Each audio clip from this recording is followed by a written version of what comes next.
Hey guys, welcome to Madurai Sundaresh kitchen.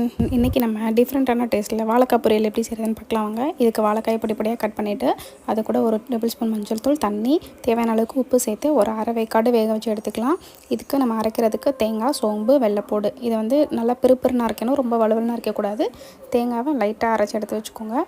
இப்போ ஒரு பேனில் எண்ணெய் ஊற்றி எண்ணெய் சூடானதுமே இதில் கடுகு, உளுந்தம் பருப்பு, வெங்காயம், கருவேப்பிலை, தக்காளி இதெல்லாம் சேர்த்து நல்லா வதக்கி எடுத்துக்கணும். தக்காளி, வெங்காயம் நல்லா வதங்கினதுமே இதில் நம்ம ஒரு டேபிள் ஸ்பூன் மிளகாய்த்தூள், ஒரு டேபிள் ஸ்பூன் மல்லித்தூள், ஒரு டேபிள் ஸ்பூன் மஞ்சள் தூள், தேவையான அளவுக்கு பெருங்காயம் இதெல்லாம் ஆட் பண்ணிட்டு நல்லா வதக்கி எடுத்துக்கோங்க. இப்போ நம்ம வேக வச்சுருக்க வாழைக்காயும் நம்ம அதில் ஆட் பண்ணி நல்லா கிளறி எடுத்துக்கணும். ஒரு டேபிள் ஸ்பூன் கறி மசாலா தூள் ஆட் பண்ணிக்கோங்க. இது நல்லா வதங்கினதுமே நம்ம அரைச்சி வச்சுருக்க தேங்காயை மேலே தூவி விட்டு இறக்கணும். அப்படின்னா ரொம்ப டேஸ்ட்டான வாழைக்காய் பொரியல் ரெடி ஆகிடுச்சு. இதை நீங்கள் ட்ரை பண்ணி பாருங்கள். ட்ரை பண்ணிவிட்டு உங்களோட கமெண்ட்டை எங்களுக்கு சொல்லுங்கள். தேங்க்ஸ் ஃபார் வாட்சிங்.